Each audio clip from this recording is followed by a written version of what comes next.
अस्सलाम वालेकुम students of 7th class. क्या हाल है आप सबका? मैं उम्मीद करती हूँ आप सब अपने अपने घरों में खैरियत से होंगे और डेली बेसिस पे आपको जो काम करवाया जा रहा है उसको आप साथ साथ नोट भी कर रहे होंगे और उसको अच्छे से याद भी कर रहे होंगे। और हाँ जी, अब हम इस्लामियत का हमने कल क्या सबक पढ़ा था आपको याद होगा।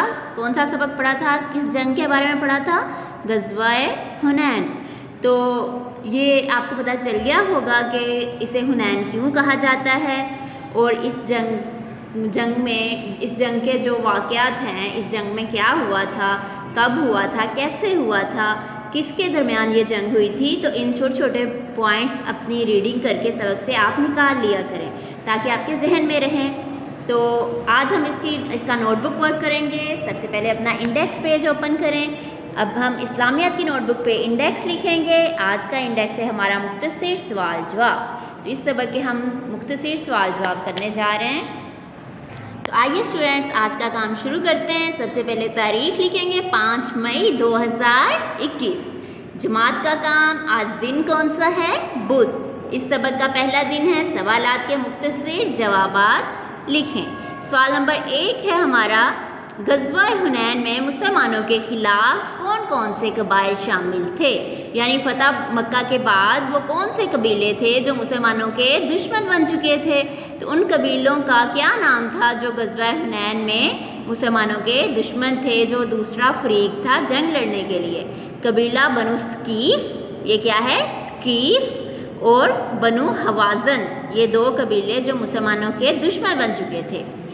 मालिक बिन औफ ने जंग जीतने के लिए क्या तरीका इख्तियार किया? उसने अपनी फ़ौज को हुक्म दिया कि वो अपने साथ अपने बीवी बच्चे, मालो मवेशी मतलब जानवर भी ले ले ताकि जंग के दौरान हर सिपाही अपने अहलो अयाल की हिफाजत के जज्बे के साथ लड़े।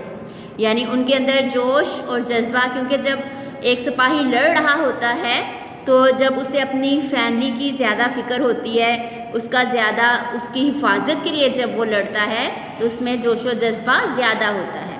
सवाल नंबर 3 है, नबी अकरम सल्लल्लाहु अलैहि वसल्लम ने इस्लाम दुश्मन कबाइल की जंगी तैयारी से बाखबर होने के लिए क्या हिकमत अमली इख्तियार फरमाई? यानी आप सल्लल्लाहु अलैहि वसल्लम ने इस जंग में, जबकि इस जंग के बारे में आप सल्लल्लाहु अलैहि वसल्लम को कैसे पता चला, आप सल्लल्लाहु अलैहि वसल्लम ने अपने किस जासूस को भेजा? अब देखिए, जो कबीला बनु सकीफ़ और बनु हवाज़न के लोग थे वो जंग की तैयारी कर रहे थे। तो आप सल्लल्लाहु अलैहि वसल्लम को इस बात की कैसे खबर हुई? नबी अकरम सल्लल्लाहु अलैहि वसल्लम को इन कबाइल की जंगी तैयारी का इल्म हुआ तो आप सल्लल्लाहु अलैहि वसल्लम ने हज़रत अबू दरदा, क्या नाम है? हज़रत अबू दरदा सलमा रज़ी अल्लाह ताला अन्हु को इस मामले की मुकम्मल ख़बर लाने के लिए रवाना किया। यानी वो जो बनु सकीफ़ और बनु हवाज़न के जो रहने वाले हैं, कफ़ार हैं, वो कैसी तैयारी कर रहे हैं इस जंग के लिए, वहाँ की सूरत हाल क्या है? तो अब सवाल नंबर 4 है, जंग के आगाज़ में मुसलमानों के कदम क्यों उखड़ गए? यानी पहले जैसा कि हमने पढ़ा था कि जंग के शुरू में ऐसा लग रहा था कि मुसलमान ये जंग हार जाएंगे, लेकिन फिर आखिर में क्या हुआ था? मुसलमान ये जंग जीते थे या हारे थे? हाँ जी, ये मुसलमान ये जंग जीत चुके थे, लेकिन शुरू में यही लग रहा था कि मुसलमान ये हार जाएंगे। तो उसकी ऐसा क्यों लग रहा था? यानी मुसलमानों के कदम क्यों उखड़ रहे थे, क्यों वो पीछे भागने लगे थे, यानी मैदान जंग को छोड़कर वो भागने लगे थे? किस वजह से? कसरत तादाद को देखते हुए, यानी तादाद, मुसलमानों की तादाद ज़्यादा थी, तो कसरत तादाद को देखते हुए कुछ मुसलमानों के मुंह से बेख्तियार ये अल्फाज अदा हुए कि आज हम पर कौन गालिब आ सकता है, यानी आज हम ही जीतेंगे, कोई भी आज हमें हरा नहीं सकता। इसी गुरूर और तकब्बुर की वजह से जंग के आगाज़ में मुसलमानों के कदम उखड़ गए। यानी मुसलमानों के अंदर ये गुरूर आ गया, तकब्बुर आ गया, और ये तकब्बुर ही मुसलमानों को ले डूबा और अचानक हमले की वजह से मुसलमान संभल ना सके। लेकिन फिर आप सल्लल्लाहु अलैहि वसल्लम के साबित कदम रहने की वजह से और अल्लाह ताला की तरफ से मदद आने की वजह से मुसलमान ये जंग जीते। इसके बाद सवाल नंबर 5 है, नबी अकरम सल्लल्लाहु अलैहि वसल्लम ने अपनी रज़ाई बहन हज़रत शीमा रज़ी अल्लाह ताला अन्हा के साथ कैसा सलूक किया?